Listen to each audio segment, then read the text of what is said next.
वाहेगुरु वाहेगुरु जी, वाहेगुरु वाहेगुरु वाहेगुरु। बहुत दिनों बाद दर्शन दिए, ठीक हो जी? हाँ जी। आओ जी आओ जी आओ। ये मैं आपके लिए लेके आया।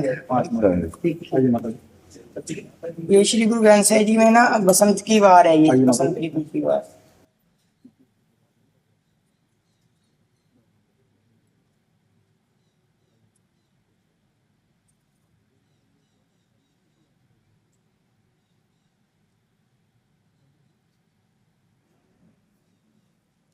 एक कपड़े में विराजमान करके जी।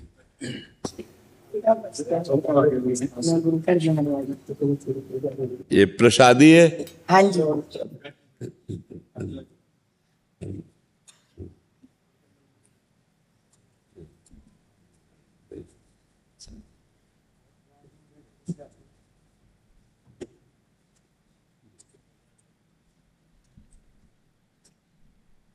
नमिता जी, राधे राधे। महाराज जी, गुरुदेव आप कहते हैं ग्रस्त में रहकर भी हम भगवत प्राप्ति कर सकते हैं।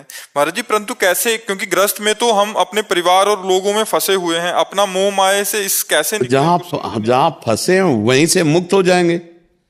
अगर हम अपने परिवार को भगवान का स्वरूप मान करके नाम जप करते हुए धर्म से चलें तो भगवत प्राप्ति हो जाएगी। देखो, हम जहां फंसे हैं, किस में फंसे हैं? देह में फंसे हैं, और देह के अंदर जो बैठा है उसको जानते नहीं, इसीलिए फंसे। अगर देह के अंदर बैठा है, आदर सब उसी का करते हैं। मान लो पति प्रिय है और पति की देह के अंदर से जो परमात्मा तत्व निकल जाए तो कितने घंटे कोई पति को रख सकता है? नहीं रखेगा। तो वास्तविक में हम प्यार उसी से कर रहे थे, परमात्मा से, पर ना जानने के कारण हम पति के देह से प्यार करते हैं और इसी में फंस जाते हैं। हम पति के देह को देखें, व्यवहार करें, पर अंदर भाव करें कि भगवान है, मेरा पति भगवान है, मेरा पुत्र भगवान बन के आया, मेरे माता पिता भगवान हैं, मेरा परिवार भगवान है। अब बताओ, उसमें हमें भागना कहाँ है? मंदिर में जो भगवान है वही मेरे पति में भगवान है, वही मेरे पुत्र में भगवान है, और नाम जप करो भगवत प्राप्ति तो हो ही जाएगी। और झूठ बात है नहीं, क्योंकि सब घट में वही राम रमा है, वही प्रभु विराजमान है। अब ये बात ना समझे तो हम तो गृहस्थ हैं, हमको भगवत प्राप्ति कैसे होगी? तो पापाचरण करोगे, मनमानी आचरण करोगे तो दुर्गति होगी। और हम जो कह रहे हैं उसको समझ ले तो बढ़िया है। वही जहर आदमी को मार देता है, पर जब वैद्य शोध के देता है तो बड़े बड़े रोगों का नाश करने वाला बन जाता है। तो ऐसे ही सदगुरु रूपी वैद्य जब हमें बता रहे हैं कि ये संसार रूपी जितनी भी ये भगवान ही है, मान लो अपने पति को भगवान मान करके आराधना करो, देखो भगवान मिलते कि नहीं। अपने पुत्र में, अपने परिवार में भगवान देखो तो देखो भगवान है, पक्का है, वही ईश्वर, वही परमात्मा सब में बैठा है, पर हमारी आंखें खराब हो चुकी, नहीं समझ पा रहे। तो यही समझाने के लिए हम बैठे हैं, यही समझाने के लिए अध्यात्म शास्त्र है कि घर गृहस्थी में भगवत प्राप्ति हो सकती है। बस परिवार को भगवान मानना है। अगर ये मान लो, नाथ सकल संपदा तुम्हारी, मैं सेवक समेत सुत नारी, और नाम जप करो, पाप कर्म ना करो तो भगवान मिल जाएंगे। अब पाप कर्म करो, भगवान का सुमिरन ना करो, परिवार में कलह करो तो नरक जाओगे। सिद्धांत है, बस ठीक से चलो। क्यों? आप समझ पा रहे? क्या पति में भगवान नहीं है? क्या पुत्र में भगवान नहीं? तो हमको और कौन से भगवान मिलने? उन्हीं में भगवान को देख के और नाम जप करे तो भगवान मिल जाएंगे।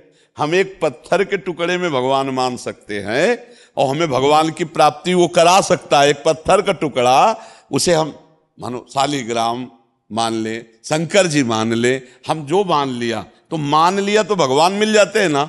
हमारा मन संतुष्ट हो जाता है कि हमने भगवान की पूजा की, तो हम पति को भगवान मानकर उसकी पूजा करें, पुत्र को, परिवार को, माता पिता को, तो क्या भगवान नहीं मिल जाएंगे? पक्का मिल जाएंगे। पर हम माता पिता में तो भगवान नहीं देखते, उनको गाली देते हैं। पति में भगवान नहीं देखते, पत्नी में भगवान नहीं देखते, पुत्र में भगवान नहीं देखते। मंदिर में चले जाए तो मंदिर वाले भी भगवान तुम्हारे को नहीं मिलेंगे। घर के भगवान को ठुकरा दो, घर में भगवत भावना न करो तो बाहर भगवान कहाँ बैठे हैं जो मिल जाए? भावना है, भजन है तो भगवान है, भावना नहीं, भजन नहीं तो भगवान को देखकर भी भगवान नहीं मान सकते आप। दुर्योधन ने माना क्या श्री कृष्ण को भगवान? सामने भगवान समझा रहे हैं लेकिन उसकी समझ में नहीं आ रहा, क्योंकि वो दुष्ट स्वभाव का है, भजन नहीं है। हमें लगता है नाम जप करो, राधा राधा कृष्ण कृष्ण हरि हरि राम राम, जो आपको प्रिय हो, और खूब सबकी सेवा करो, और वो सेवा भगवान को समर्पित करो, सब में भगवान, इससे भगवत प्राप्ति हो जाएगी। समझ पा रहे आप? भीम सिंह जी मथुरा से। राधे राधे। राधे राधे महाराज जी। गुरु जी, मेरा प्रश्न कुछ अज्ञानियों जैसा ही है, क्योंकि मैं ज्यादा पढ़ा लिखा नहीं हूँ। गुरु जी, राम जी और माँ सीता जी का नाम अति प्रिय है, उधर श्री कृष्ण जी और माँ राधा जी के स्वरूप व नटखटता से विशेष प्रेम है। क्या मैं श्री राधे कृष्ण की प्रति मूर्ति को हृदय में रखकर सीताराम जी जप बहुत सुंदर, बहुत सुंदर, हाँ कर सकते हो, बहुत सुंदर कर सकते हो। वो एक ही प्रभु हैं, लीला के लिए विविध रूप धारण करते हैं, आप जप सकते हैं, बहुत सुंदर है, आप जप, आप ऐसे जप। अनिल गोयल जी पानीपत से। राधे राधे गुरु। राधा वल्लभ श्री हरिवंश महाराज जी। महाराज जी, ये दास आपका शरणागत है, आपसे कुछ मांगने आया हूँ। गुरुदेव भगवान, मुझे कुछ समय पहले दिल की बीमारी हो गई थी, मुझे दिल में छल्ला डलवाना पड़ा। अब ऐसा लगता है मेरे पास समय बहुत कम बचा है। आपसे प्रार्थना है कि मेरी अंतिम श्वास जब भी निकले, आपको निहारते हुए आपके चरणों में निकले, ऐसा मेरा भाव। हाँ, ये तो प्रभु ही सामर्थ्य देंगे, प्रभु के ही बल की बात है। अब अंतिम समय वो क्या लीला करते हैं उनका है। जब तक होश है तब तक राधा राधा आप जपो, नाम जप करो। तो भगवान कह रहे हैं अंतिम समय जब मेरा भक्त शरीर छोड़ता है, उस समय कष्ट का समय होता है, वो स्मरण नहीं कर पाता, तो मैं उसका स्मरण बन जाता हूँ। जो जीवन भर भजन किया है, भगवान की शरण में रहा है, अंतिम समय भगवान की याद भगवान स्वयं दे देते हैं। तो उसकी चिंता मत करो, जब तक चैतन्यता है, जब तक जीवित हो, खूब नाम जप को। जाना तो सबको है, अब वो भगवान जितने दिन रखे उतने दिन है, नहीं हम तो मरे हुए बैठे हैं। तो आपका तो एक बार छल्ला पड़ गया तो 10-5 साल तो चल ही जाता है, 10-5 साल चल जाता है, ऐसा थोड़ी। और यहाँ 24 घंटा नहीं जीना है, 24 घंटे में डायलिसिस होता है, आज हुआ फिर कल हुआ, ऐसे वो बड़ा कष्टमय डायलिसिस कोई अच्छा प्रोसेस थोड़ी है। 72-74 बार पूरे शरीर का खून मशीन में जाता है, उससे फिल्टर होके आता है, क्या क्या परेशानियां हैं। पर हम परेशान थोड़ी नजर आ रहे, क्योंकि हम प्रभु का प्रसाद मानकर उसको भोग रहे, और राधा राधा राधा राधा, तो हर समय आनंदित। ऐसे आप आनंदित रहिए, वो अंतिम की चिंता मत करो, हम प्रभु के भरोसे हैं। हाँ हाँ, आप अंतिम चिंता मत करो जी। शायेंद्र जी पाल जी। गुरुदेव, आपके चरणों में कोटि कोटि प्रणाम। महाराज जी, पितरों की तृप्ति गया जी में ही जाके करें, या नाम जप से भी हो सकती है? या नहीं, आपके पास पैसा हो, समय हो, तो भगवान ने बनाया है, गया जी बनाया है, जरूर जाना चाहिए वहाँ। श्राद्ध पिंडदान करना चाहिए उस पद्धति से, जैसे वहाँ के ब्राह्मण लोग जो कराते हैं उस पद्धति से करो। नाम जप भी करे, नाम जप भी दे। जब अगर हमारे पुरखों ने हमें जमीन दी है, हमें रुपया दिया है, हमारे पास सामर्थ्य है, तो हमें समय निकाल कर जाना चाहिए, और गया में पिंडदान करना चाहिए, और श्राद्धादि करना चाहिए, और नाम जप करके नाम जप भी देना चाहिए। तो ऐसा नहीं है, वो बनाया हुआ भगवान का विधान है, तो वैसे ही हमें करना चाहिए। नाम जप भी करना चाहिए, उससे भी हो जाएगा। पर भगवान ने विधान बनाया है ना, तो अगर हमारे पास पैसा नहीं है तो भाई बात अलग है। अगर हमारे पूर्वजों ने हमको जमीन दी है, पैसा है, तो उनके कल्याण के लिए, मंगल के लिए हमें गया जाना चाहिए, वहाँ श्राद्ध करना चाहिए, पिंडदान करना चाहिए, और नाम कीर्तन नाम जप करना चाहिए। ठीक है जी। डॉक्टर पंकज शुक्ला जी। राधा वल्लभ श्री राधा वल्लभ श्री हरिवंश महाराज जी, आपके चरणों में कोटि कोटि प्रणाम। महाराज जी, पश्यंती वाणी से जाप एवं निर्वाणी क्रिया में क्या भेद है? आप किस मार्ग में चल रहे हैं? महाराज जी, पहले परमहंस अमृत झिरिया जी ने मुझे प्रणव का जाप बताया था, जीव को नीचे लगा के और ओम का जाप करना। पर जब से आपने बताया पश्यंती जाप में जीव ऊपर लगा के और जाप करना है, तब से लगातार चल रहा है महाराज। तो शांत रहिए, आगे की बात अपने आप प्रकाशित हो जाती है। ये वैखरी है जो आप सुन रहे हैं। जब हम उपांशु में पहुंचते हैं तो हमारे सामने नाम दिखाई देना चाहिए, जो हम नाम जप रहे हैं, जैसे राधा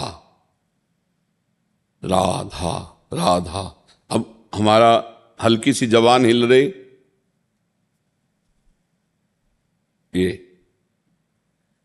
ये मध्यमा से जब शुरू हो गया, केवल देख रहे हैं जैसे होटलों में नहीं चलता रहता लिखा, ऐसे हमारे दिमाग में चल रहा है।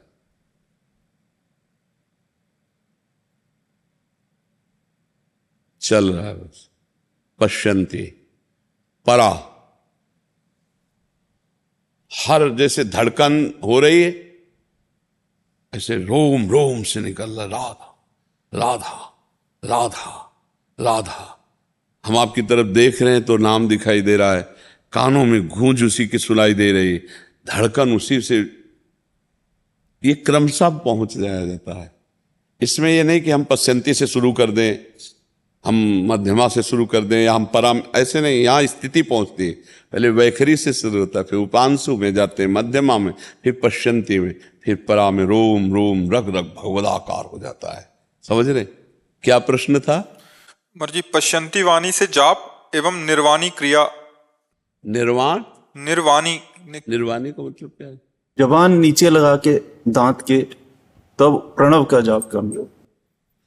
देखो संतों ने अलग अलग भाषा में कहा है, उसे समझो। वैखरी, उपांशु, मानसिक। वैखरी, मध्यमा, पश्यन्ति, परा। अब उसी को किसी भी शब्दों में बोलते रहो, यही सिद्धांत है वाणी के, यही सिद्धांत है। जब परावाणी का मतलब होता है जपा जापो, जप नहीं रहा, स्वाभाविक हो रहा है, होता रहता। अब इसको छुपाना चाहिए, कभी गर्व नहीं करना चाहिए। दो बातों में ध्यान रखना, इसको अब प्रकाशित मत करना कहीं भी, और गर्व मत करना कि मेरा तो निरंतर चलता है, नहीं विक्षेप पड़ जाएगा। गुप्त रखना और गुरु कृपा, भगवत कृपा मानना। फिर आगे जो अनुभव होते जाए उनको गुप्त होते चलो, गुप्त रखते चले जाओ, क्योंकि सर्वज्ञ गुरुदेव जानता है, वही तो दिया है। और हमको दूसरों से बताकर लाभ क्या प्राप्त होगा?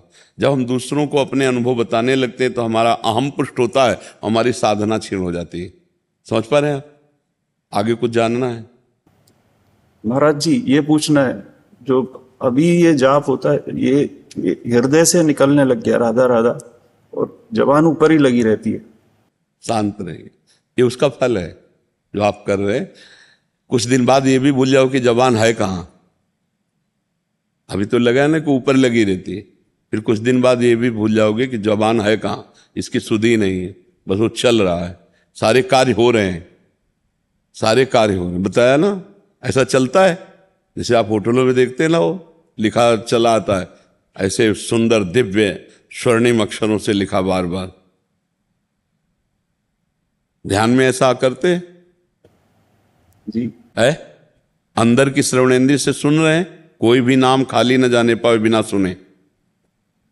सुन रहे हैं, बस चुप रहिए, आगे का मार्ग अपने आप प्रकाशित हो जाएगा। जब हमारी यात्रा चल रही तो हर स्टेशन आ जाएगा, हर स्थितियां जो आध्यात्मिक है वो अपने आप, बहुत उच्च कोटि की साधना है। बस चुप रहिएगा, प्रकाशित मत कीजिएगा हमारी बात बांध। जैसे शंकर जी ने नारद जी से कहा था, नारद जी ने कहा मैं काम विजयी होगा, बोले चुप रहिएगा, इसको कहिएगा नहीं, और वो माने नहीं, हरि से जाके कह दिया तो फिर रच गई माया। इसे चुप रहना, ये बहुत जल्दी छीनने वाली चीज है। माया इसको बहुत जल्दी छीनती है। हम अपने अनुभव की बात कह रहा हूं, तुम्हारे मन में बार बार उल्लास आएगा, मैं बताऊं, मैं इस विषय को प्रकाशित करूं, उसी को चुपचाप सह जाना, उसी को रोक लेना, कोई जान ना पावे। आज के बाद ये चर्चा मत करना, आगे की बात अपने आप प्रकाशित, किसी से प्रश्न करने की जरूरत नहीं पड़ेगी। ऐसे साधक को प्रश्न की जरूरत नहीं होती, आगे अपने आप मार्ग प्रकाशित होता जाता है। या जो उत्तर चाहिए वो सुनने को मिल जाएगा, अपने आप सुनने को मिल जाएगा। ठीक है, धैर्य पूर्वक जपिएगा, संयम में चलिएगा। अभी कोई स्थिति नहीं आई है, आगे विषय का प्रलोभन आएगा, विषय का प्रलोभन भोगो फ्री। हमारी बात नोट कर लेना डायरी में जाके, और इतनी जोर का विषय आकर्षण होगा कि ये छोड़ो, भोगो, बस उसे धर्म पूर्वक ही रहना, अधर्म आचरण न करना। नहीं, इसके गायब होने में देर नहीं लगती। आप प्रयास करोगे जबान लगा के तो भी नहीं होगा। जो चल रहा है बहुत कृपा से चल रहा है, बहुत जन्मों के पुण्य एकत्रित हुए तब ये चल रहा है। अब इसको संभाल लो, आगे का रास्ता अपने आप प्रकाशित हो जाएगा, अपने आप अनुभव में सब कुछ आने लगेगा। तत्व ज्ञान, रूप दर्शन, प्रेम, सब कुछ होने लगेगा, निराकार साकार सब कुछ बोध हो जाएगा। ठीक है, चुपचाप चलते रहो। महाराज जी, आप त्रिपुरा एक जगह है, स्टेट है, उसको माँ त्रिपुरा सुंदरी के चरणों की धूल में मैं महाराज, वहाँ के मुख्यमंत्री थे अभी, उनकी धर्म। मैं कुछ नहीं, सिर्फ चरणों की धूल हूँ। विचलित हूँ, भ्रमित हूँ, मन में बहुत द्वेष है, हर रोज एक ही प्रश्न से लड़ रही हूँ, उसका उत्तर आपसे चाहती हूँ।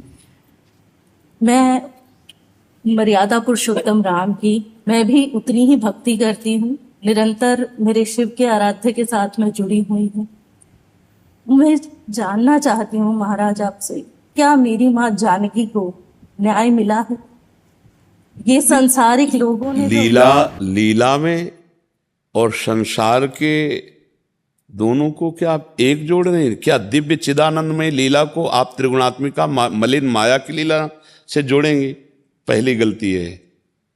भगवान श्री राम त्रिकालज्ञ सर्वज्ञ हैं। भगवान श्री राम के निज जनों में एक गर्व प्रकट हुआ था।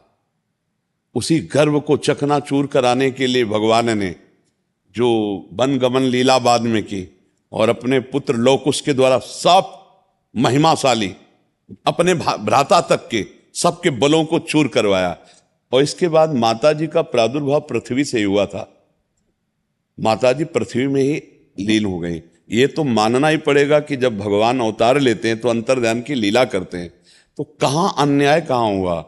आपको जो लग रहा है कि एक धोबी के कहने से प्रभु ने ऐसा किया, नहीं, निमित्त बना करके अपने समस्त निज परिकर के गर्व का मर्दन कराने के लिए लौकुश को वाल्मीकि के आश्रम में प्रादुर्भाव कराना और समस्त अपने महारथियों के बल को चकनाचूर कराना और फिर उनको अपने राज सिंहासन पर विराजमान कर, अन्याय कहां हुआ? ऐसा लगता है। नहीं, आपको क्यों लगता है? आपको लगना ही नहीं, क्योंकि आपकी बुद्धि जो है वो त्रिगुण माया के अंतर्गत है और भगवान की जो लीला है वो त्रिगुणातीत है। चिदानंदमय देह तुम्हारी विगत विकार जान अधिकारी। ऐसा नहीं, आप उस विषय को नहीं जान सकती है। जब तक उस कोटि की दिव्यता नहीं होगी तब तक आप उस दिव्य लीला को कैसे समझ पाएंगे? जैसे हम आप मिल जाएं, अब इनके आगे हमको आपको खेल दिखाना है, तो हम आप बैर विरोध का अगर भी खेल करेंगे तो इनको लगेगा कि गुरु शिष्य में बैर विरोध कैसे हो सकता है। लेकिन जब ये हमारे आपके रहस्य को जानेंगे तो हंस देंगे कि दोनों मिल के चले थे, इसलिए ऐसा खेल खेले थे। तो रावण कुंभकर्ण जय विजय है ना, भगवत पार्षद है ना, भगवान का अवतार एक लीला विनोद के लिए हो रहा है ना। तो जानकी जो भगवान की अर्धांग से प्रकट हुई है, वो भूमि से प्रकट होने की लीला है। भगवान की अर्धांग है जानकी। जैसे शिव और शिवा अभेद हैं, ऐसे राम और जानकी अभेद हैं, ऐसे राधा और कृष्ण अभेद हैं। इनकी लीला जो होती है उसमें रहस्य छुपा होता है। तो अपने जनों, अब भगवान के निज जनों का गर्व कौन मर्दन कर सकता था? भगवान का अंश ही कर सकता था। अब भगवान अयोध्या में रखकर ऐसा नहीं कर सकते थे, इसलिए वाल्मीकि जी के आश्रम में उनको, हाँ, वो लीला है भगवान की और ये मिलकर लीला है। ऐसा नहीं है कि जरा भी कहीं भी अन्याय। धर्मात्मा जितने भी हुए हैं, महात्मा जितने भी हुए हैं, भगवान श्री राम के कहीं भी किंचन मात्र भी मर्यादा पुरुषोत्तम में इतना भी दोष नहीं निकाल सकते। तो फिर वो अपनी प्रिया के साथ ऐसा कैसे कर सकते हैं? वो तो उनकी अर्धांग है, उस लीला को समझना है। तो आप उनमें पहले तो ये भाव हटा दीजिए। हाँ, वहाँ लीला थी जिससे सबको बांध दिया, सबके अभिमान को चूर कर दिया। आप देखो ना, और फिर आकर के विराजमान होते हैं अयोध्यापति के समीप आकर ही तो विराजमान होते हैं। और जानकी जी का प्रादुर्भाव भूमि से हुआ, इसलिए भूमि में अंतर्ध्यान हो गई। और अंतिम लीला आप कृष्णावतार में देख लीजिए, अपने सामने अपने वंश को कटवाते हैं कि नहीं कटवाते? ऋषियों से साफ दिला करके और अपने सामने। तो ये लीलाएं हैं भगवान की दिव्य। उन लीलाओं में हम पार्थिव बुद्धि से अगर देखेंगे तो हमें कहीं ना कहीं दोष दिखाई दे सकता है। मुझे ऐसा लगता है महाराज, कलयुग के इस चरण में भी हम महिला कहीं ना कहीं उसी तरह से कहीं ना कहीं पीड़ित होती जा रही है। कहीं हमारे लिए, लेकिन उसी तरह मत बोलिए, क्योंकि वहां कहीं भी पीड़ा जानकी जी को नहीं थी। महर्षि जो वाल्मीकि जी हैं, इतने समर्थ महापुरुष हैं जो भगवान के अवतार के पहले ही भगवान की लीलाएं लिख दी। उनके पास जानकी जी सुरक्षित है, जहां काल की भी ताकत नहीं है कि तनिक भी वहां कोई उपद्रव कर सके। तो अन्याय शब्द या उनके साथ कोई अनीति, ऐसा आज का जो समय, हम कलयुगी प्राणी हैं, हम वासनाओं से युक्त हैं, हम सुख चाहते हैं, सुख देना नहीं चाहते। सुख भोगने की लालसा से अन्याय होता है, सुख देने की लालसा से कभी अन्याय नहीं होता। हम सब सुख लेने की लालसा में, इसीलिए ऐसा नहीं कह सकते कि केवल स्त्री के साथ ही अन्याय होता है। जहां सुख लेने की लालसा है वहां अन्याय है। अपने सुख भोगने के लिए अपने पूरे परिवार को जहर देकर लड़की भाग जाती है ना, भाग जाती है ना।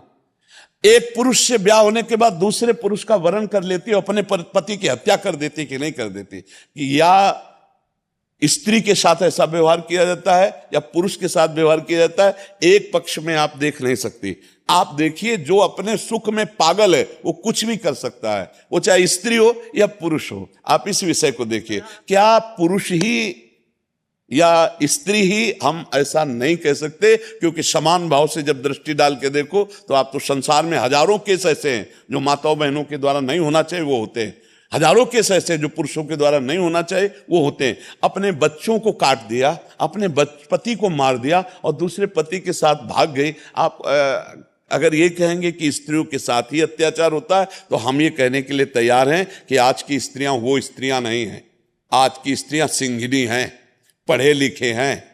आज की स्त्रियां वो नहीं हैं जो पुराने जमाने में थी कि आप थप्पड़ मार दो चुप होके बैठ जाएंगी, थप्पड़ मार दोगे तो बीच सभा में थप्पड़ मारकर तुम्हें बंदी बनवा देंगी। आज की पढ़ी लिखी लड़कियां हैं। पर देखो, कुमार्गगामी लड़कियां भी हैं और कुमार्गगामी लड़के भी हैं, दोनों पक्ष देख रहे हैं। तो इसलिए उसको भगवान की लीला से न जोड़ा जाए। ये मलिन माया की लीला है और वो मायातीत लीला है भगवान की। समझ रही ना आप आशीर्वाद कर। मुझे लगता है आज के बाद उस ज्ञान की तरफ अग्रसर होंगी जहां मेरा मार्गदर्शन होगा, क्योंकि भ्रमित हूँ, इसीलिए आपसे नहीं, आप आगे बढ़िए, आप आगे बढ़िए।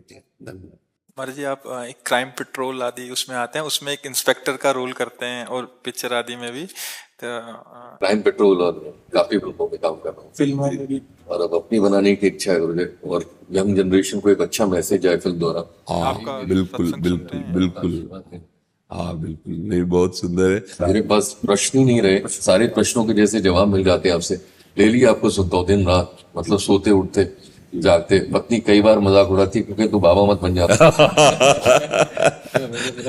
नहीं, मैं गृहस्थ में रहकर मतलब मैं ये कर पा रहा हूँ, ये बहुत बड़ा अच्छा। बहुत, बिल्कुल बिल्कुल बिल्कुल। और देखो, ज्ञानार्जन करना कोई बाबा जी के लिए ही नहीं है।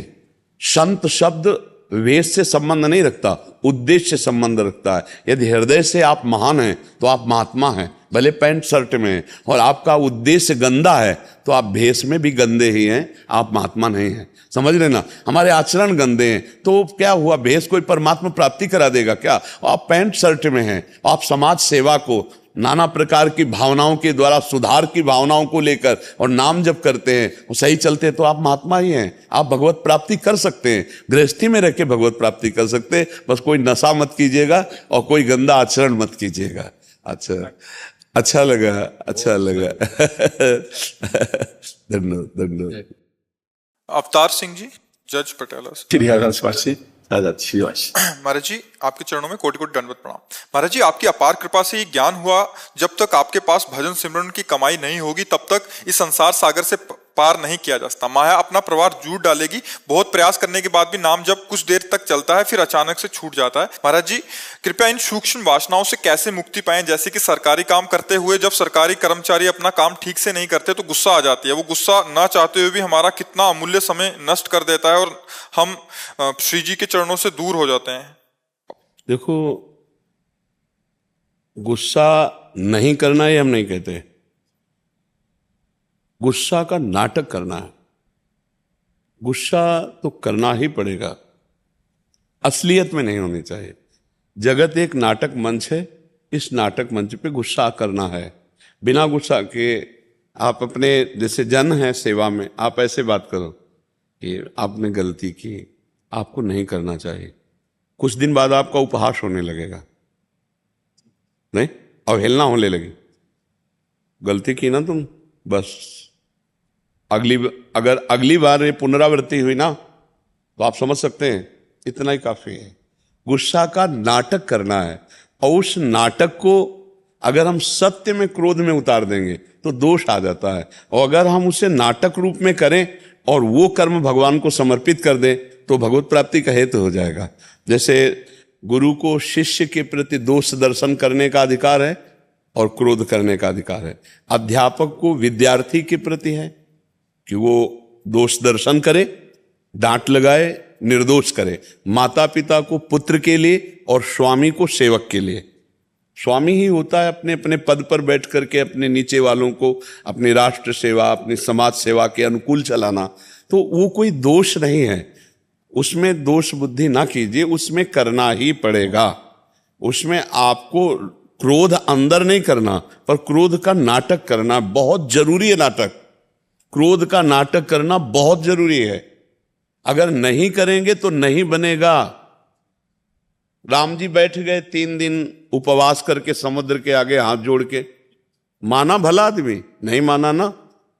और जब लक्ष्मण बाण सरासनानु शोषों वारिद विशिक्र सानु सठ सन विलय कुटिल सन प्रीति सहज कृपन सन सुंदर नीति ममता रथ सन ज्ञान कहानी अति लोभी सम विरति बखानी कामी सम जिम हरि कथा ऊसर बीज बय फल जथा लाव अग्नि बाण अभिसंधान करते सोख लेते समुद्र को कनक थार भरी मनि गण नाना विप्र रूपत आयो तजमाना। 3 दिन उपवास कर रहे थे, मान जाता। जब अग्नि बाण संधान कर लिया तो थाल में विविध प्रकार के रत्न भरकर ब्राह्मण रूप में आया कि प्रभु ब्राह्मणों पर अस्त्र नहीं चलाते। हुआ ना, विनय न मानत जलध हिजड़ गए 3 दिन बीत।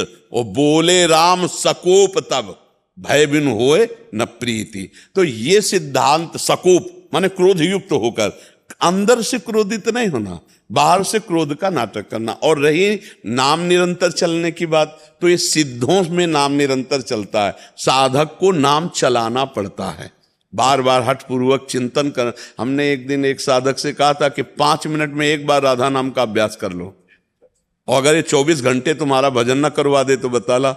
5 मिनट में एक बार, कोई अब भजन नहीं पड़ रहा, 5 मिनट में एक बार बोल दो राधा। अब अगला 5 मिनट खाली ना जाए, तुम ध्यान रखना। तो कितनी बार राधा नाम हो जाएगा, ध्यान रखना कि वो राधा बोलना है अगले 5 मिनट में, बार बार राधा नाम का स्मरण आता है। हमको मन को फंसाना है, मन ने हमको फंसा लिया। अब हम अध्यात्म की युक्ति के द्वारा मन को फंसा लेते हैं। बार बार जब हम नाम स्मरण करते हैं तो ये जो विषय स्मरण कराकर हमारा नाश कर दिया, जब से सृष्टि रची गई तब से आज तक हम कभी अपने स्वरूप को नहीं प्राप्त हुए, अपने प्रभु से नहीं मिल पाए। इसी मन ने हमें भोगों में फंसा दिया। क्या होता है, ये हमारा विषयों का ध्यान करवाता है। जब हम एकांत में बैठते हैं नाम जप करने तो भाग जाता है और गंदी बातें चिल्तर करवाता। पूर्व में भोगी हुई, सुनी हुई या आगे भोगने की लालसा वाली, यही चिंतन कराता है, या रागात्मक या द्वेषात्मक, यही चिंतन कराता है। उससे हमको हटाना होगा।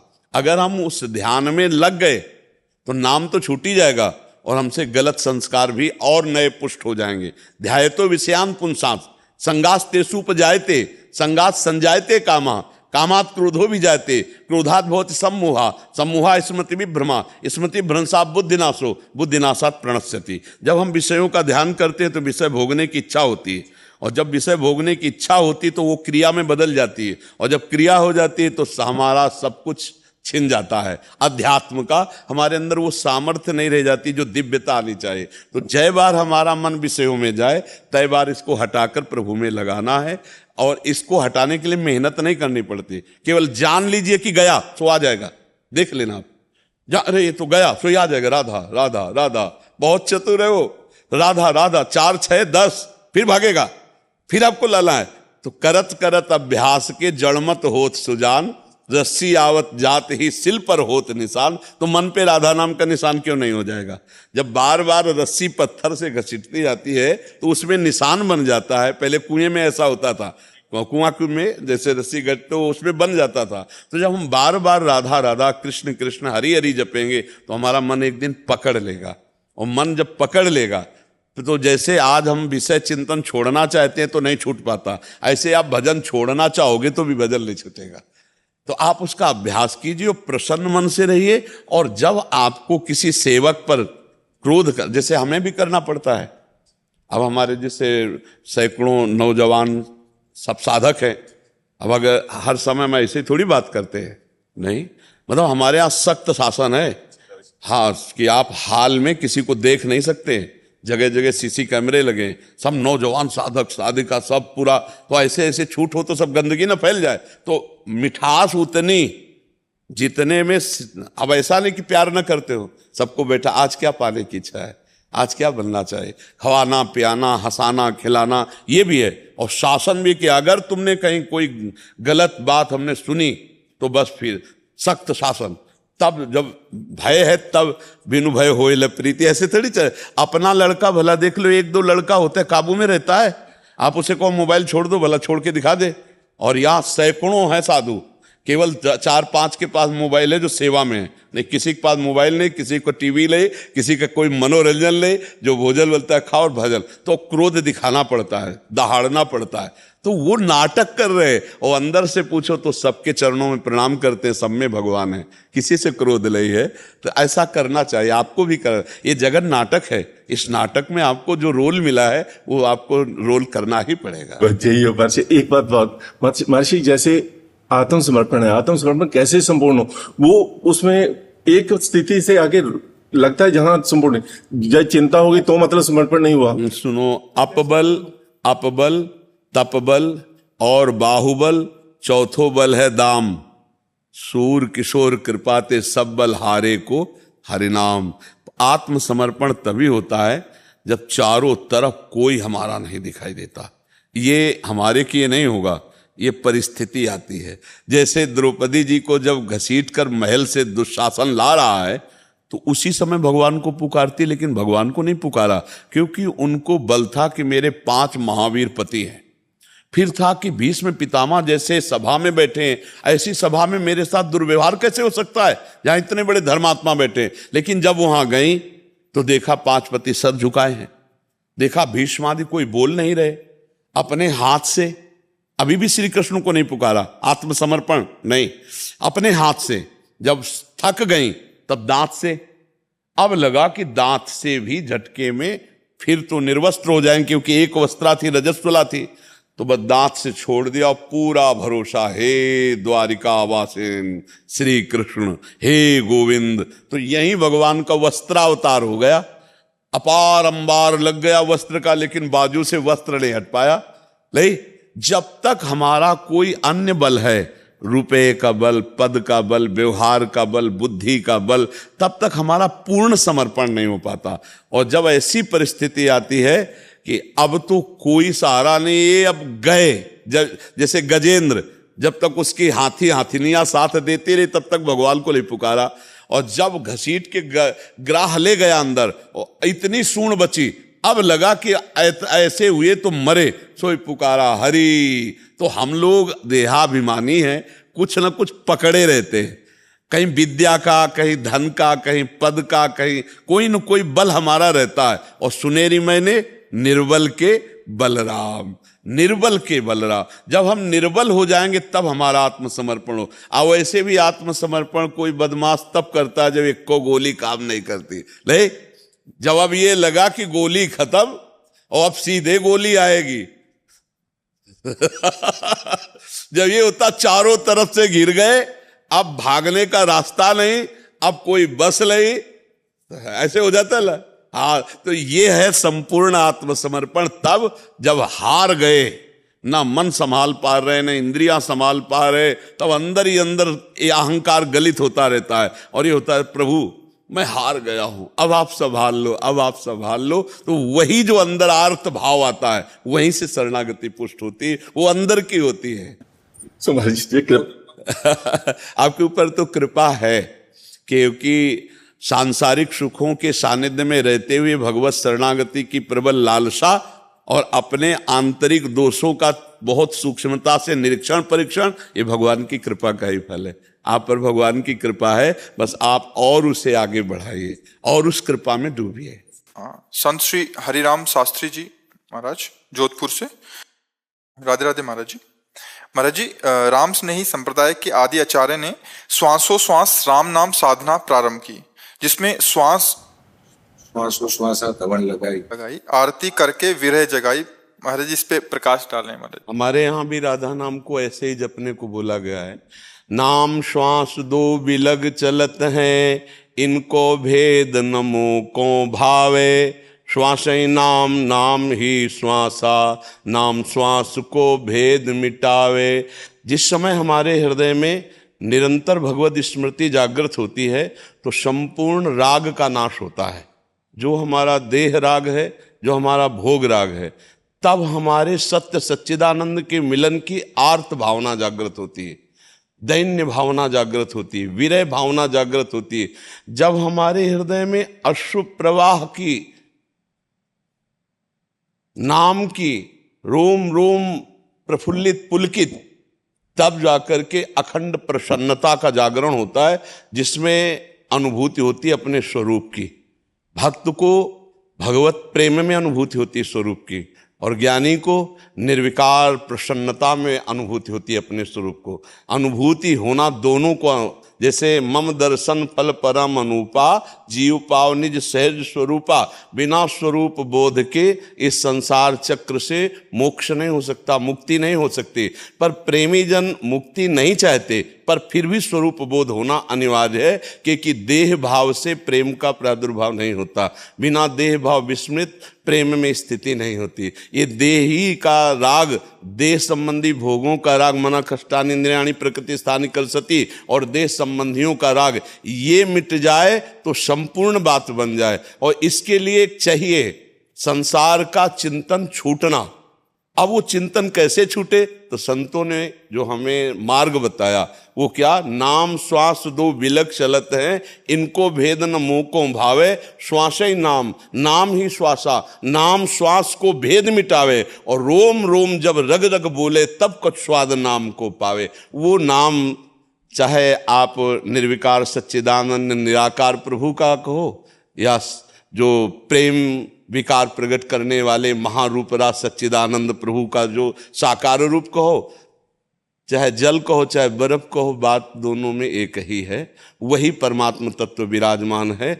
जो भक्ति भाव से चलते हैं वे साकार भगवान की उपासना करके तत्व में स्थित हो जाते हैं, तत्व में सब स्थित हो जाते हैं। जैसे अपने लोगों को शिक्षा दी गई है इस मार्ग में कि ये क्रूरा अपिपापिनो न च सताम संभाष्य दृश्याश्चये सर्वान वस्तुतया निरीक्ष परम स्वाराध्य बुद्धिर्मम। जो क्रूर हैं, पापी हैं, दुष्ट हैं, संतों के संभाषण योग्य भी नहीं है, ऐसे में भी साक्षात राधा वल्लभ लाल विराजमान है, ऐसी दृष्टि रखो। तो सर्वम खलमिदम ब्रह्म ने नानास्ति किंचन, बात वही आ गई। चाहे भक्ति से हम उन्हें राधा वल्लभ लाल बोलते हैं, ज्ञान से उन्हें ब्रह्म बोलते हैं, योग से उन्हें परमात्मा बोलते हैं, बस आर्त भाव प्रकट होना कठिन है।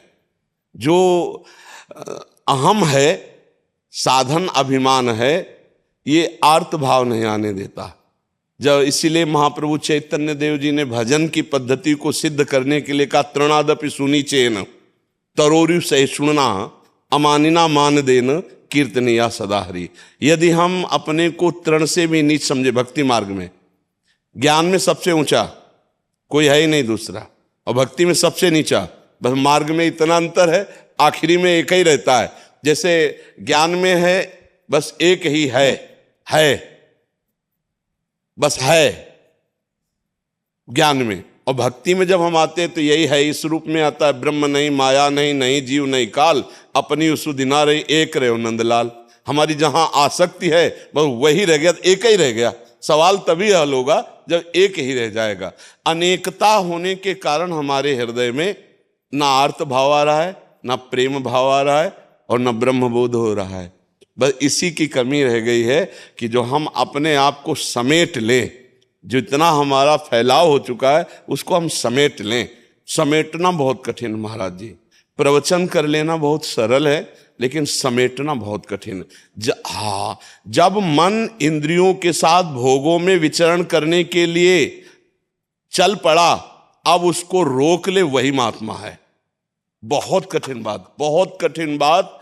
ये मतलब अपने लोग इस मार्ग में तो वो समझ में आता है ना, प्रवचन कर लेना, प्रवचन सुन लेना, ये तो बहुत सरल प्रदर्शन है महाराज, वो प्रदर्शन है। हाँ, लेकिन वो अंदर के विकारात्मक भाव को दर्शन है। हाँ, तो अब बिना साक्षी भाव आए इंद्रिय और मन को रोकना बहुत कठिन महाराज जी। जब हम इंद्रिय और मन में तदात्म होते कि मैं देखूंगा, मैं सूंघूंगा, मैं भोगूंगा, मैं चखूंगा, बड़ा मुश्किल है। जब तक दृष्टा भाव साक्षी भाव नहीं आता है तब तक बहुत कठिन बात है। अब होता क्या, नाम जब तो हम शुरू करते हैं लेकिन नामापराध बनते हैं तो नाम का प्रकाश नहीं हो पाता है। हम परमार्थ पे चलते हैं पर चलने की प्रक्रिया जो हमारी है वो गलत है। जैसे हमें जाना है बिहारी जी, हम बहुत दौड़ रहे हैं लेकिन छठी कला की तरफ, लक्ष्य नहीं मिल पाएगा। तो हमारी चलने की प्रक्रिया सही हो, हमारी चलने की प्रक्रिया सही हो तो हम बहुत धीमी गति से चलने पर भी अपने लक्ष्य को प्राप्त कर ले। शांतिरव्यर्थ कालत्वम विरक्तिर्मान शून्यता, आशा बंदा समुत्कंठा नाम गाने सदा रुचि, आसक्तिस्तद गुणाख्याने प्रीतिस्तद वसति स्थले इत्यादनुभावास्युत भावांकुरे जनाहा। जब ये स्थिति आवे तो हम सही मार्ग में चल रहे हैं। क्या?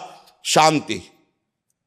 हमें कोई गाली दे, हमारा कोई अपमान करे, तिरस्कार करे, जैसे कोई विदेशी भाषा में हमें गाली दे और हम नहीं जानते तो हम हंसेंगे और चल देंगे, ऐसे जब हमारी भाषा में हमको गाली दे और हम समझें और मुस्कुरा के चल दें, उसे शांति कहते हैं। शांति, जो कोई हमारा अपमान करे और हम उसका मंगल मनाएं। पहला इस सूत्र जो परमार्थ का है वो बहुत बहुत ही कठिन रखा गया, शांति पहला ही रखा गया है। साधु का सबसे बड़ा गुण है तितिक्षा। जब कपिल भगवान साधु के लक्षण वर्णन तो तितिक्षवा सबसे पहला लिखा। ये तितिक्षा में हम फेल हो जाते हैं। जो यम ही न व्यथ्यंते पुरुषम पुरुषर्षव सम दुखा सुखाधीरम सोमृतत्वाय कल्पते। जो इस व्यथा को सह जाए, महाराज व्यथा को सहना बहुत कठिन है। ईश्वर को साक्षी करके, अपनी आत्मा को साक्षी करके देखा जाए तो अपने ही निर्णायक जब निर्णय करेंगे तब हम पता चलेगा कि हम कहाँ हैं, वास्तविक सही है कि नहीं। दूर से तो देखकर हमें क्या कहते हैं या किसी को क्या कहते हैं, लेकिन जब हम ही निर्णायक बने और हम अंदर से निर्णय करके देखें कि हमारे सब साधना का फल है अंतःकरण का समत्व में युक्त होकर के भगवदाकार हो जाना या ब्रह्माकार हो जाना। स्वरूप तो जैसा पहले था वैसे ही अब है, वैसे आगे। शांति, हमारे अंदर इतनी सहनशीलता आ जाए कि हमें अपमानित किया जाए, हमारा तिरस्कार हो, हमारा अमंगल किया जाए और हम उसका मंगल करें, हमारे हृदय में किंचन मात्र भी अशांति ना आवे। पहला लक्षण सही मार्ग में चलने वाले पति का। अव्यर्थ कालत्वम, एक सेकेंड भी हमारा व्यर्थ न जाने पावे। त्रिभुवन की राज लक्ष्मी देने पर भी जो आधे पल के लिए भगवान का सुमिरन नहीं छोड़ता वही महाभागवत है। शांति रव्यर्थ कालत्वम और विरक्तिर, संपूर्ण भोगों से वैराग्य। त्याग कहते हैं भोग की इच्छा होने पर हम नहीं भोगेंगे क्योंकि भगवत मार्ग के पथिक है, और वैराग्य कहते हैं भोग की इच्छा ही ना हो। विरक्ति और मान शून्यता, किंचन मात्र भी मान की आकांक्षा ना हो, सभी मान प्रद आप अमानी। मान शून्यता, आशा बंधा, ये दृढ़ आशा है कि इसी जन्म में हम जीवन मुक्त होंगे, भगवत प्राप्त होंगे, इसी जन्म में मुझे भगवत प्राप्ति करनी। समुत्कंठा नाम गाने सदा रुचि, उत्साह संपन्न होकर सदैव नाम में डूबा रहना। देखो, बिना नाम के किसी भी संप्रदाय के कोई हो आगे नहीं बढ़ सकता। जैसे संन्यास मार्ग में है तो प्रणव है, प्रणव में चित्त वृत्ति को निरंतर लगाइए, प्रणवाकार वृत्ति कर दीजिए, तो वही प्रणव त्रिगुणात्मिका माया के द्वारा रचे हुए स्थूल सूक्ष्म कारण से आपकी रति हटाकर स्वरूप में स्थित हो जाएगा। बिना जप के, बिना चिंतन के समय व्यर्थ जो करते हैं वो अध्यात्म की ऊंचाई पर नहीं चढ़ पाते हैं। विरक्तिर मान शून्यता, आशा बंदा समुत्कंठा नाम गाने सदा रुचि। उत्कंठा, उत्साह सहित मानो परम धाम हम बटोर रहे हैं। ऐसे जैसे गरीब आदमी रुपया के लिए ओवर टाइम करता है, ऐसे हम अलग एकांत छुप करके अपनी चित्त वृत्ति को अपने आराध्य देव के नाम में लगाएं। जितना नाम हमारा चलेगा उतना ही हमारे अंदर ज्ञान का, भक्ति का, वैराग्य का प्रकाश होगा। और आसक्ति तद्गुणाख्याने, भगवान के चरित्रों के कथन श्रवण में आसक्ति होनी चाहिए। ये बड़े बड़े सिद्धों में देखी गई, श्री सुखदेव जी में, सनक सनंदन सनातन सनत कुमार में, भगवान शंकर में, बड़े बड़े महापुरुषों में देखी गई। तो साधक के लिए ये साधना है और सिद्धों का ये स्वादनीय विषय है, भगवान की लीलाओं का गायन, भगवान की लीलाओं का श्रवण। और आसक्ति तद्गुणाख्याने पीतिस्तद्वत्ति स्थले, जहाँ हमारे प्रभु की दिव्य लीलाएं हुई है, जैसे काशी है, अयोध्या है, चित्रकूट है, वृंदावन है, इन्हीं में हमारा वास, इन्हीं में हमारा भ्रमण होना चाहिए। भागवतिक स्थानों में हमारा भ्रमण होना चाहिए, भगवत लीला गुणगान में हमारी रुचि होनी चाहिए। एक क्षण भी हमारा समय व्यर्थ नहीं जाना चाहिए। बहुत सहनशील, निरंतर भगवत स्मरण परायण। तो अभी मंजिल हाथ में है, प्राप्त थोड़ी करना है, भगवान तो प्राप्त हैं, प्राप्त भगवान की प्राप्ति करनी है। नित्य प्राप्त भगवान की नवीन अनुभूति करनी है। बस ये हमारा राग छूट जाए, हमारी ममता छूट जाए। जी। राम स्नेह संप्रदाय के स्वामी रामचरण जी महाराज ने कहा है, आरत सोही आरती, सुमरण सोई सेव, देही सोई देवरो, राम निरंजन देव। महाराज जी, इसको जब हम अपने स्वरूप में लेते हैं ना, तो एक ही बात हो गई। हम बाहर मान करके मंदिर में भगवान में जो विराजमान अर्चा विग्रह उसमें भावना करके आरती कर, यहाँ आर्त भाव से पुकारना ही आरती है, और एकाकार होकर के सुमिरन करना ही सेवा है। और कहाँ सेवा हो रही? बोले शरीर रूपी मंदिर में। बैठा कौन है? बोले माया रहित निर्विकार सच्चिदानंद स्वरूप ही। वही वर्णन कर रहे हैं, कोई अलग थोड़ी वर्णन कर रहे हैं। जो यहाँ बैठा है वही मंदिर में बैठा है, जो बाहर है वही भीतर। अगर बाहर भीतर में भेद है तो अभी ज्ञान कच्चा। जो बाहर और भीतर एक ही देखता है वही है। आंख खुले तो निरंजन और आंख बंद हो तो निरंजन। आप बताइए, वो गुरु का दिया हुआ अंजन कैसा? जो आंख खोलने पर निरंजन न दिखाई दे और आंख मूंदने पर निरंजन दिखाई दे। जो आंख मूंदने पर वही आंख खोलने पर है ना। बाहर भीतर एक ही है, दूसरा नहीं है। महाराज जी सही है, ये भी ब्रह्म है। जब अन्वय व्यतिरेक पद्धति से चलते हैं तो व्यतिरेक से जब ये नहीं, ये नहीं, ये नहीं, तो जब है में पहुंचते हैं तो फिर लौट के जब देखते हैं तो सर्वम खलमिदम ब्रह्म, तो ये भी ब्रह्म है। ये भी जो निरंजन माया रहित है ना, वही ये है, दूसरा कोई नहीं है, वही ये है। पूर्ण अनुभूति जब होती है तो कुछ नहीं। मत्ता परतरम नान्यत किंचिदस्ति धनंजय, मेरे सिवा हे धनंजय कुछ नहीं है। अब क्या होता है, हम एक पक्ष को लेकर दूसरे पक्ष का जब खंडन करते हैं तब बात अधूरी हो जाती है। अब जैसे हम इस सिद्धांत को समझते हैं, मानते हैं, प्रयोग करते हैं, पर बाहर भी प्रयोग करते हैं। एक आरती ऐसे होती है और फिर आरती ऐसे भी होती है। एक भोग उधर लगता है तो एक भोग इधर भी लगता है। उधर भी स्वामी है तो इधर भी स्वामी है, और खोजो तो सेवक है ही नहीं। जब खोज पूरी हुई, ऐसा नहीं कि भक्त अज्ञानी होता है, भगवान ज्ञान समुद्र है, गुरुदेव ज्ञान समुद्र है। जब चित्त जुड़ता है तो संपूर्ण ज्ञान प्रकाशित हो जाता है। तो वही जो हमारे नेत्रों में अंजन बनकर बैठा हुआ है, पिय मूर्ति नयनन बसे, वही निरंजन है, दूसरा कोई है नहीं। जो अंजन बन के हमारे नेत्रों में लगा हुआ है, गौर श्याम अंजन, वही निरंजन है। और अगर कोई और निरंजन है तो अभी समझ में नहीं आया। जिसे हम अपने आराध्य देव कहते हैं वही हमारी आत्मा है। आत्मा हरिवंश प्रगट परमानंद श्री हरिवंश प्रमाण मनम, श्री हरिवंश विदिति विधि वेदम, श्री हरिवंश जो तत्व भेदम। जब सही मार्ग से भक्ति की जाती है तो अभेद तत्व का बोध हो जाता है। जो यहाँ है गुरु में, वही यहाँ बैठा हुआ है, केवल ढांचे अलग अलग हैं। ऐसे ही मंदिर में जो हम भाव कर रहे हैं तो हृदय मंदिर में भी वही विराजमान है। नारायण या गौर श्याम को हृदय निकुंज बसइए। अब जो जहां रम गया उसके लिए वही महान है, पर खंडन ना किया जाए। जो खंडन होता है वो थोड़ा ऐसा बताता है कि ज्ञान अभी परिपक्व अवस्था को प्राप्त नहीं हुआ है। अब प्रायः जो खंडन होता है वो अपने पक्ष की दृढ़ता करके दूसरे के पक्ष का विरोध होता है। पर हम गौर से देखें तो जो दूसरा पक्ष चल रहा है वो किसकी आराधना कर रहा है? उसी तत्व की आराधना कर रहा है। तो वो पहुंचेगा वहीं जहां आप हो, वहीं वो पहुंचेगा। तो उसको प्रोत्साहन दिया जाए कि ना कि खंडन किया जाए। जैसे निरंजन माया रहित आत्मस्वरूप की आराधना की बात की जाती है, उसकी आराधना यही, बस उसको जान लो, अपने स्वरूप को जान लो, यही आराधना है।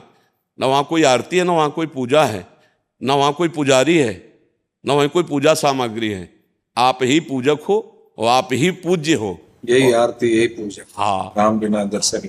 हाँ, अब बस इसमें ये कि खंडन बंद हो जाना चाहिए। खंडन से मेरा आशय है कि शायद हम खंडन तब करते हैं जब हमें दम होता है, और दम आ जाना ही खंडन का हो जाता है। क्योंकि जब सर्वम खलमिदम का बोध हुआ तो फिर खंडन किसका? हमें यही लगता है कि जैसे भक्ति में हम चलते हैं तो सिय राम मैं सब जग जानी। अब खंडन किसका करे? जड़ चेतन जग जीव जत सकल राम में जान। तो खंडन किसका करे? और जब ज्ञान में चलते हैं तो ईशावास्यमिदं सर्वम यत्किंच जगत्याम जगत, अब खंडन किसका करे?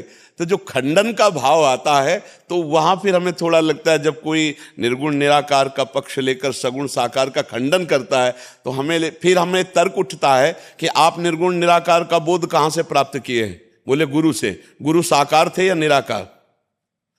आपको गुरु के शब्द साकार मिले या निराकार? गुरु की दंडवत साकार की थी कि निराकार की? गुरु ने जब नेत्र टाइट करके हमसे कहा होश में चलना नहीं तो समझ लेना, वो साकार बोल रहे थे कि निराकार बोल रहे? तो अनुभूति हमें साकार से ही होती है, हमें अनुभूति साकार से ही होती है, क्योंकि हम साकार में ही फंसे हैं और साकार से ही अनुभूति होती है। लेकिन स्वरूप हमारा निराकार है, जो स्वरूप है हमारा वो निराकार है, और वो ऐसा महिमामय है कि हम उसे जो आकार दे देते हैं वही आकार मान लेते, जो आकार दे दे। ये आज हम उस स्वरूप को स्त्री रूप में देख रहे हैं, पुरुष रूप में देख रहे हैं, मूर्ख रूप में देख रहे हैं, जड़ रूप में देख रहे हैं, चैतन्य रूप में देख रहे हैं। ये हमारा अधूरा ज्ञान है। और जब हम विद्या विनय संपन्ने ब्राह्मणे गव्य हस्तनी सुनी चौ सुपाके चा पंडिता समदर्शिना, जब एक ही तत्व को देखते हैं, इन घड़ों में एक ही तत्व विराजमान है, दूसरा कोई नहीं, बस खत्म हो। जैसे जो स्वर्ण को पहचानने वाला है वो अंगूठी, हार, कंकण ये नहीं देखता, वो केवल स्वर्ण देखता है। ऐसे ही जो तत्वदर्शी है वो केवल तत्व देखता है। ये बाह्य स्वरूप भी तत्व स्वरूप ही है, तत्व के सिवा कोई वस्तु नहीं है। अब निराकार और साकार में क्या भेद, हमें यही समझ में नहीं आया। हमें यही लगता है जो निराकार वही साकार, जो साकार वही निराकार, निराकार साकार कहने मात्र को है, तत्व वही है, इसमें कोई भेद नहीं है। हम उसकी उपासना बाह्य प्रकट आकार रूप में कर रहे हैं, आप उसी की उपासना अपने आप से अपने आप में कर रहे हैं, दोनों उसी तत्व में लगे। हमारा हर संप्रदाय के, हर मार्ग के चलने वाले उपासक का पहला कर्तव्य संसार का चिंतन छूटना, पहला कर्तव्य है भोगों से आसक्ति हटाना, पहला कर्तव्य है काम क्रोध आदि पर विजयी होना। इस पर बात की है। अगर ये हो गया तो तुम साकार निराकार जो चाहो सब अनुभूति हो जाएगी, क्योंकि तत्व वही है, दूसरा तत्व नहीं। जब हम उसको पुकारते हैं तो ब्रह्म रूप परमात्मा निराकार वही राम रूप रखता है, वही कृष्ण रूप रखता है। भक्त की भावना के विप्रधेनु सुर संत हित लीन मनुज अवतार, तो वो अवतरित हो रहा है, वो रूप धारण कर रहा है। वस्तुतः उसका जो स्वरूप है वो अनिर्वचनीय, जैसे निरंजन निराकार जैसे बोला जाता है, वही है। तो जब वही है तो फिर खंडन कैसा? निज स्वरूप निरखे नहीं जब लग राम पुकार, जी राम चरण घर क्यों लहे जो पंथ में बैठे आ। जी जी जी जी। भक्तों की भी आखिरी बात यही होती है कि अब मैं हरि को भजता नहीं, हरि मुझे भजता है। अब ये मतलब हरि को भजता नहीं, अब हरि मुझे भजता है। अब समझ ले वहां कितनी अभेद स्थिति उपस्थित हो चुकी है। तन मन के बिछुरे नहीं चाह बड़े दिन रैन, और कबों संजोग न मानहि देखें भरी भरी नयन। ऐसा अद्भुत प्रेम प्रकाशित होता है जब हमारी आराधना परिपक्व होती, चाहे वो आत्मरति हो चाहे वो कृष्ण रति हो। बात एक ही, बिना रति के ज्ञान अधूरा। आत्मज्ञान बहुत है लेकिन आत्मरति कितनी है, आत्मबोध कितना है? कृष्ण चर्चा बहुत है, कृष्ण रति कितनी है? अपने लोग जो भगवत मार्ग के पथिक है उस लक्ष्य पर दृष्टि रखते हैं। चिड़िया के पंजे या खोपड़ी या पंखों पे नहीं, नेत्र पर लक्ष्य, नेत्र पर दृष्टि रखते हैं, अपना लक्ष्य पर दृष्टि रखते हैं। जी महाराज जी कुछ कहना चाहते हैं? महाराज जी, महाराज मनु के सामने जब साकार आता है तो वो मांगने को तैयार नहीं है, और वही साकार जब उनको निराकार के रूप में मांग मांग बर भय नभवानी, तो मनु जी स्वीकार कर लेते हैं। जब वही निराकार है वही साकार है, तो यहाँ मैं तो ये मानूं कि महाराज मनु को भ्रम हो रहा है कि जब भ्रम नहीं महाराज जी, भ्रम नहीं हो रहा। वो इस बात को जान रहे हैं कि ब्रह्मा रूप से, शंकर रूप से और हरि रूप से जो प्रकट हुआ है वो अंश है। अंशी कौन है? यही मैं कह रहा था। हाँ, अंशी कौन है? वो सच्चिदानंद परमात्मा तत्व जो अंशी है, जिनके अंश से नहीं, वहां निराकार और साकार की बात नहीं। अगर आप निराकार की तो वाणी साकार आ रही ना, वाणी तो साकार वाणी भी तो साकार आ रही है। देखो, एक है जो अनेक रूप धारण करता है, तो जब उपासना की, उपासक की वृत्ति बढ़ती है तो उसको आता है मुझे अनेक रूप में नहीं, मुझे एक रूप का अनुभव कराओ। अब एक रूप में यदि गुरु परंपरा से राम रूप है, कृष्ण रूप है, तो वो उधर सकिल जाएगा, और अगर निरंजन निराकार है तो अपने स्वरूप में आ जाएगा। आप ही हैं वो, दूसरा नहीं है। पूर्णता में आप हमें ये बताइए कि आपके सिवा और कोई है क्या? लही है ला। तो जो मनु जी के सामने शिव रूप में गए, ब्रह्मा रूप में गए और हरि रूप में गए, बार बार कहा कि वरदान मांगो, तो वो उन्होंने नहीं मांगा। लेकिन जब आकाशवाणी हुई तब उन्होंने जो मांगा कि आप हमारे पुत्र रूप में आइए, आप, तो कौन आए? अब हमें बताओ, ये राम रूप में कौन आए? वही सच्चिदानंद है। सच्चिदानंद। तो हम जब गौर से देखते हैं तो लीला में थोड़ा भेद दिखाई देता है। जिनको उन्होंने ना करके कहा वही वो थे और नहीं था। जब शिव रूप में, हरि रूप में, ब्रह्मा रूप में उनकी संतुष्टि नहीं हुई तो वही एक अव्यक्त रूप रख करके आकाशवाणी की, दूसरा कोई नहीं था। महाराज, जब अर्जुन जी ने कहा कि मैं कोई श्री कृष्ण और बलराम नहीं हूं ब्राह्मण के पुत्रों की रक्षा के लिए, और मैं देखता हूं अग्नि में जल जाऊंगे यदि रक्षा न करूं, नहीं कर पाए, तब ले गए एक भूमा पुरुष के दर्शन करा ले। ये भूमा पुरुष कौन थे? आप ही तो बैठे थे। आप ही एक रूप में नमस्कार कर रहे, आप ही दूसरे रूप में भूमा पुरुष बैठे। या रहस्य रघुनाथ कर वेग न जाने कोई, और जो जाने रघुपति कृपा तो सपने मोह न होए। वही ऐसे निरंजन रूप में विराजमान है, वही सर्व सत्ता रूप में विराजमान है, और वही सर्व रूप में विराजमान। वासना वासुदेवस्य वासितम भुवनत्रयम् सर्वभूत निवासोस्मि वासुदेव नमोस्तुते। जो चीटी में विराजमान है वही ब्रह्मा में विराजमान है। गुरु कृपा से बात समझ में आ गई। चाहे अव्यक्त होकर बोलो, चाहे व्यक्त होकर के बोलो, हो तुम ही, तुम्हारे सिवा दूसरा कोई नहीं है। ये बात पक्की महाराज जी, एक के सिवा दूसरा कोई नहीं। हाँ, जब जहां जैसी आवश्यकता हुई वैसा बल ज्ञान विक्रम प्रकाशित किया। जैसे परशुराम में वही रूप ब्रह्म और राम रूप में वही ब्रह्म, पर जब राम रूप के सामने आते हैं तो आपका स्वरूप लघु हो जाता है, महिमा अपनी लघु कर लेते हैं। राम रूप की महिमा पर तत्व में अंतर नहीं है। हम अपने जो मार्ग के चलने वाले पथिक हैं, हम तत्व को देखते हैं। जैसे एक गणेश जी और चूहा, उनकी सवारी बेचने गया तो स्वर्णकार ने कहा कि चूहे के 5,000 रुपये, गणेश के 2,500 रुपये। ऐसे कैसे हो सकता है? गणेश जी के 2,500? बोले यहाँ गणेश और चूहा नहीं, यहाँ सोना बिक रहा है। अपने लोग ना गणेश जी देख रहे हैं ना चूहा देख रहे हैं, तत्व देख रहे हैं। अगर हम सतमार्ग के पथिक हैं तो हमारे लिए किंचन मात्र अंतर नहीं, वही तत्व। तो वही जो रूप में आया वही अरूप वाणी बोल रहा है। रूप और अरूप में कोई अंतर नहीं है, ना कोई बड़ा है ना कोई छोटा है। जब जहां जैसा अवसर आता है वैसा वो अपने को प्रकाशित करता है। लेकिन वो इतना ही है, आज तक किसी ने नहीं कह पाए। इतना ही है ये नहीं कहा जा, वेद जब नेति नेति कह दिए तो इतना ही नहीं कहा जा सकता। इसलिए वो अनंत है। एक शब्द उसका नाम अनंत भी है। अगर हम सीमा पा चुके तो फिर अनंत कैसे? और अगर पाए नहीं तो फिर हमारा जीवन कैसा? इसीलिए मूक हो जाना होता है। जब पूर्णता की बात आती है तो मूक ही उत्तर है और कोई उत्तर नहीं है।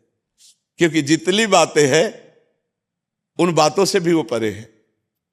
सब बातों में भरे हैं और सब बातों से परे है। इसलिए अंततो गत्वा मूक ही हो जा, मूकाश्वादनवत हो जाता है। सूत्र आता है मूकाश्वादनवत, क्योंकि वाणी का प्रकाशक है वो जिसकी हम चर्चा कर रहे हैं। वाणी का प्रकाशक है वो। अब वाणी उसको कैसे अपने प्रकाशक को कितना वर्णन कर सकती है? क्योंकि वो जितना प्रकाश हो रहा है उतना ही वर्णन कर पा रहे। बहुत कृपा करी, दर्शन दिए और बहुत सुंदर भगवत चर्चा हुई। राधा ही राम है, राम ही राधा है। बिल्कुल कोई अंतर, विस्तार से हमें इस तत्व में कोई अंतर नहीं। तत्व में कोई अंतर नहीं, पर लीला में अंतर होता है। अगर हम लीला शब्द में बोलेंगे तो बहुत बड़ा अंतर हो जाएगा। हम आप वहीं ले चलते हैं सिया जी के पास। आपको जनक वाटिका में आप अपने गुरुदेव विश्वामित्र जी के लिए फूल लेने के लिए गए हैं राम जी, और इधर सिया जी देवी पूजन के लिए गए हैं। और जब प्रथम दर्शन होता है तो राम जी के माथे पे पसीना आ जाता है। सिया जी के तो किशोरी जू और लाल जू एक ही तत्व है। रसो या परमानंद एक द्विधा सदा, राधा कृष्ण रूपाभ्याम तस्मै तस्मै नमो नमः। जिसे वेद कहता है रसो वैसा रसम हेवम लब्ध्वा आनंदी भवतु। वो रस ही की मूर्ति दो रसिक लाडली लाल। रस ही सो विलसत रहे, रस भरे नयन विशाल। जिनके एक कटाक्ष से करोड़ों काम मूर्छित हो जाते हैं, वो मदन मोहन श्री लालजू महाराज हरि वही राम है, वही राम है, उनमें कोई अंतर। और अब अंतर की बात आपको कह रहा हूं कि जब हमारी किशोरी जी मुस्कुरा के तिरछी चितवन से देख लेती हैं तो वेणु करान निपतिता स्खलितम शिखंडम भ्रष्टम च पीत वसनम ब्रजराज सूनो यस्या कटाक्ष सर्पात विमूर्छितस्य ताम्राधिकाम परिचरामि कदा रसेल। जब मुस्कुरा कर तिरछी चितवन से देख लिए तो मदन मोहन मुनिमन मोहन सुमन मन मोहन की बंसी गिर गई और महाराज प्रेम विकल होकर के मूर्छित होने लगे। यस्या कटाक्ष सर्पात विमूर्छ। इसीलिए इस राधा तत्व का वर्णन करने के लिए फिर एक अलग चैप्टर हो जाएगा। तत्व में तो सब पूज्य धर्म सम्राट करपात्री जी से जब राधा तत्व के वर्णन की बात आई सुधा निधि के विषय में, तो उन्होंने कहा ब्रह्म तत्व का तो, पर राधा तत्व के विषय की जो बात है ये बड़ी गूढ़ और रहस्यपूर्ण है, हो नहीं सकता। हाँ क्योंकि ये जब ये बात आती है तो तब उपमा कवि रहे जुठारी कहीं पर तरो विदेह कुमारी, तो वो बात तो एक ही। ऐसा देखो महाराज जी, तत्व ज्ञान और प्रेम लीला इसमें बड़ा अंतर हो जाता है। जब हम प्रेम लीला में उतरते हैं तो ज्ञान को गौड़ होना पड़ता है, ज्ञान को गौड़ होना पड़ता है। हम प्रेम से जो अपने प्रीतम को तो रोना भी आता है, बिलखना भी आता है। अगर हमको उस समय ज्ञान रहा कि मैं और तू में भेद नहीं, वही एक तत्व है, तो रोना नहीं आ सकता। प्रेम में फिर सब विस्मरण हो जाता है और एक मात्र केवल प्रीतम की याद में। तो इसीलिए वृंदावन का जो प्रेम है वो किशोरी जी के चरणारविंद के आश्रित है। तो राधा तत्व में एक ही है, तत्व में अंतर नहीं है। पर ये वो राधा तत्व है जिनके चरणों में महावर स्वयं श्री कृष्ण लगाते हैं। रसघन मोहन मूर्तिम विचित्र केलि महोत्सवोल्लसितम राधा चरण विलोडित रुचिर शिखंडम हरिम बंदे। श्री श्यामाजू के चरणन की बलिहारी जे हैं बसत किशोर लाल के प्राणन मध्य सदारी। लालजू के हृदय मंदिर में छुप कर रहने वाले जो चरण हैं वो हमारी प्रियाजू के हैं। चापत चरण मोहन लाल कुंवरी राधे पलंग पौड़ी सुंदरी नौबाल। ये महा एकांतिक वृंदावन नौ, इसमें फिर लड़खड़ा जाएंगे, फिर तत्व की बात नहीं हो पाएगी। फिर इसमें दूसरा मार्ग चल पड़ता है जो तत्व से आगे का है, रति तत्व ज्ञान के बाद, जहां से हम कभी कभी गर्व में बोल देते हैं कि वासुदेवा स्वरमित गीता की जहां से पढ़ाई पूर्ण होती वृंदावन की, वहां से क्लास शुरू होती है। वृंदावन के प्रेम की क्लास वहां से शुरू होती वासुदेवा स्वरमिति। जब वहां से पढ़ाई पूर्ण होती तब यहां वृंदावन की प्रेम रति बड़े बड़े सिद्ध महापुरुषों को मंद मुस्कान से घसीट करके अपने दासी भाव में कर लिया। ये ऐसे वृंदावनाधीश्वर युगल सरकार। अब इनका जो प्रेम रस है इन्हीं की कृपा से समझ में आया। यहाँ बुद्धि काम नहीं करेगी, यहाँ बुद्धि काम नहीं करेगी। ये ब्रह्मेश्वरादि सुदरूह पदारविंदो श्रीमत् पराग परमाद्भुत वै भवाया सर्वार्थ सार रसवर्षि कृपार्थ दृष्टि तस्या नमोस्तु वृषभानु भुवो महिमने। ये लाडली जू की महिमा है, वृंदावन की महिमा। तो एकांतिक जब प्रियाजू कृपा करे प्रेम प्रकट हो तब समझ में आवे। राधा तत्व पर तो फिर बात अलग हो जाती। राधा तत्व बहुत, जब हम तत्व की बात करेंगे तब तो सब एक ही है, और जब प्रेम की बात करेंगे तो राधा प्रेम के भिक्षुक हैं हरि। दान दैरी नवल किशोरी मांगत लाल लाड़िलो नागर प्रगट भई दिन दिन की चोरी। यहाँ उद्धव जैसे परम ज्ञानी भी ब्रज गोपियों की आंसुओं से भरी हुई जो वाणी सुनी, जो रूप देखा, तो आप विकल हो गए और कहा कि श्री कृष्ण ने मुझे ठग लिया, आज तक वो मुझे आनंद नहीं मिला जो इन गोपियों को है। इसलिए मैं यहाँ वृंदावन में कोई लता गुल्म औषधि बनना चाहता हूँ जिससे इन ब्रज गोपियों की चरण धूल पड़े और मैं प्रेम युक्त हो जाऊं। ज्ञान तो बृहस्पति जी के शिष्य है, जगत गुरु भगवान के मित्र है, उद्धव जी को कौन सी ज्ञान की कमी। पर जब प्रेम की बात आई तो उद्धव कोरे अपने को पाए कि श्री कृष्ण ने ठग लिया, अपना प्रेम हमें नहीं दिया। श्री कृष्ण प्रेम समुद्र होते हुए भी अपने प्रेमियों से ही प्रेम का रहस्य खुलवाते। तो जिन गोपियों में ये प्रेम वो गोपी कहां से प्रेम प्राप्त की? आधाय मूर्धन यदा पुरुदार गोप्या काम्यम पदम प्रिगुणै रपि पिच्छ मौले भावोत्सवेन भजताम रस काम धेनुम तम राधिका चरण रेणु महम स्मराम। श्री किशोरी जी की चरण धूल माथे पे रखने से गोपी प्रेम की ध्वजा हुई और श्री लाल बिहारी को अधीन करने वाला प्रेम प्राप्त किया। वो प्रेम समुद्र श्री लाडली जो है, श्री राधा किशोरी जो है।